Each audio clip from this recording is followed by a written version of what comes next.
Good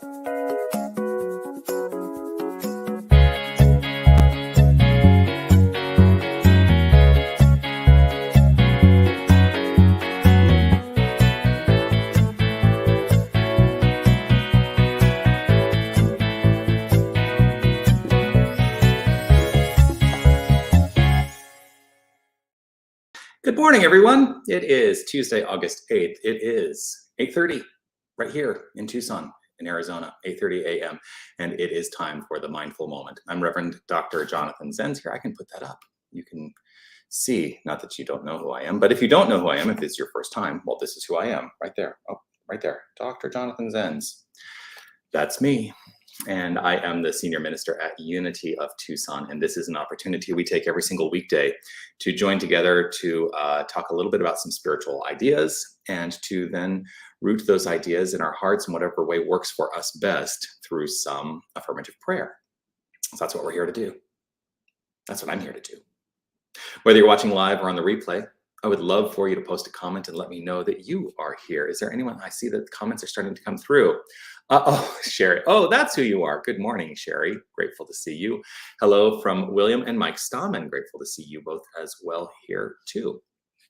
So what I wanted to talk, and I'm sure more comments will come in, but what I wanted to talk about today, there's been this move in me to,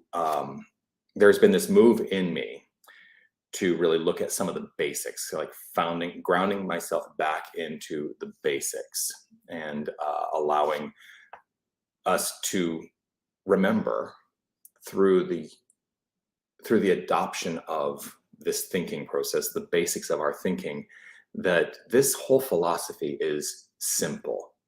It's actually very simple. Now, is it always easy? Not always, but the foundation is simple. The ideas are simple. And as we adopt those ideas simply into our lives, this is what I found as I've adopted the ideas simply into my life, life just gets better. But I've gone back to Lessons in Truth, talked about this previously, yesterday, in fact. And this is what really jumped out at me today as I sort of opened it randomly. In this, Emily Cady wrote, many have thought of God as a personal being. The statement that God is principle chills them. So I just want you to think about that. What is your concept? What is your construct of God, right? Like, what is it now? What has it been in the past? And is there a shift? Is there a change in your concept or your construct of God?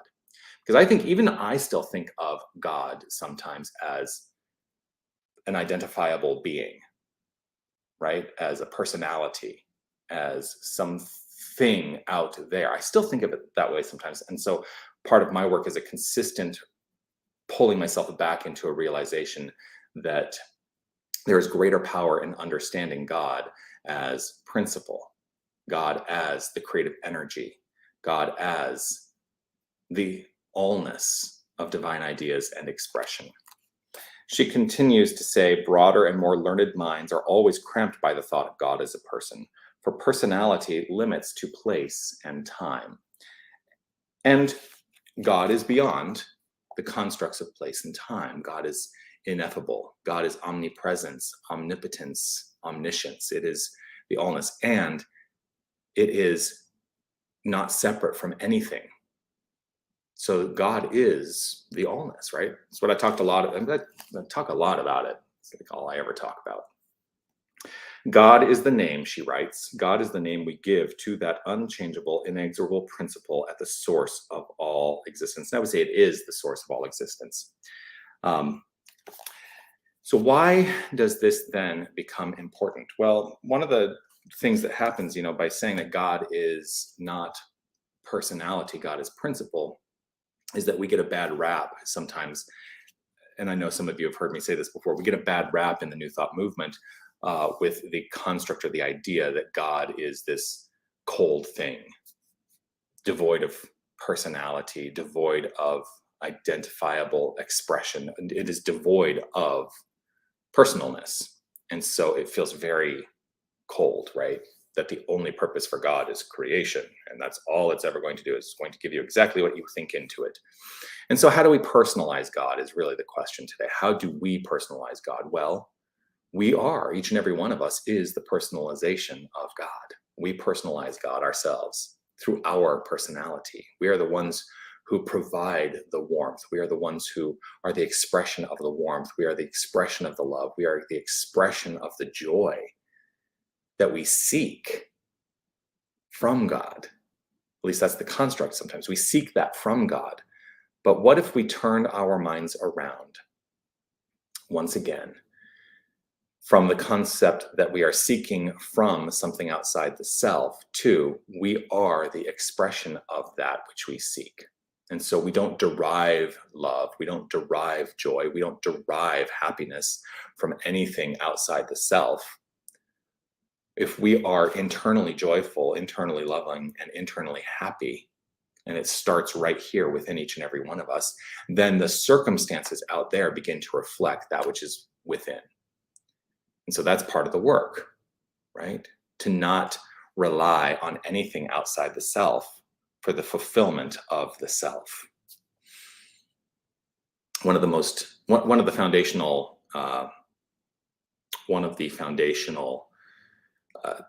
writings that has guided the New Thought movement is, the works of Ralph Waldo Emerson, one of the transcendentalists, is foundational in the work that we do in New Thought. And one of his essays, Self-Reliance, goes to the heart of that matter. And so if you ever are interested in reading that, it's a spectacular essay. You can find it online everywhere. It's in public domain. You can also find it published, but spectacular idea, this self-reliance thing, because it says we don't need to rely on anything outside the self, not at all, because the wholeness of the infinite is expressing by means of us. And so we personalize it. We are the personal factor, each and every one of us. So that's what I want to pray on today, and invite you into this construct of affirmative prayer with me. If it's safe and comfortable for you to close your eyes, if that is your comfort level in experiencing this thing called prayer, then I invite you to do so. It is not a requirement. You get to have the experience in the way that suits you best. I choose to close my eyes as it allows me to turn my attention to that inner life.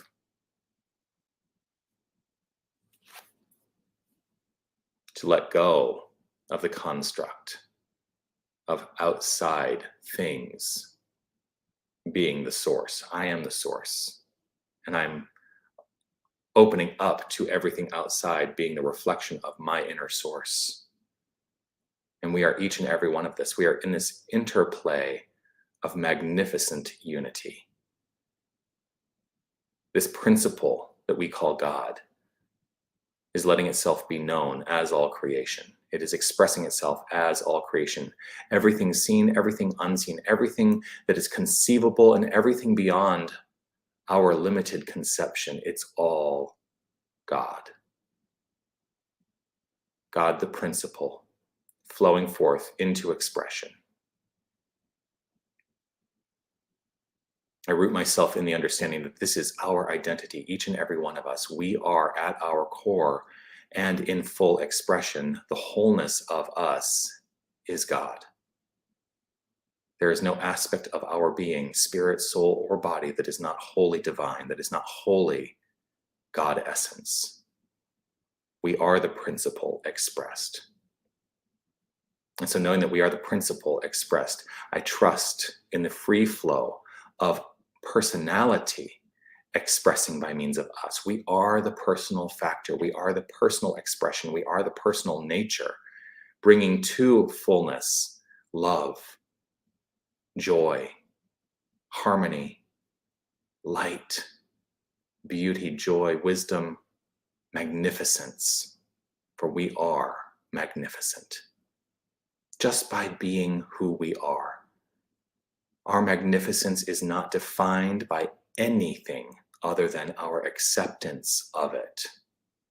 And so I claim my magnificence. I recognize the magnificence in everyone whom I encounter. I know that everyone within the sound of this voice that I express right here and right now is magnificent. And so, with a grateful heart unfolding, I trust in the free flow of magnificence. I trust that we are the personality of the divine, this magnificent principle of creation. And I trust that we bring to the experience and expression of this thing called life on this plane of action the warmth, the comfort, and the joy. With gratitude overflowing from within, I simply let it be. I relax, release, trust, and know this to be so. And I affirm it by saying, and so it is. Amen.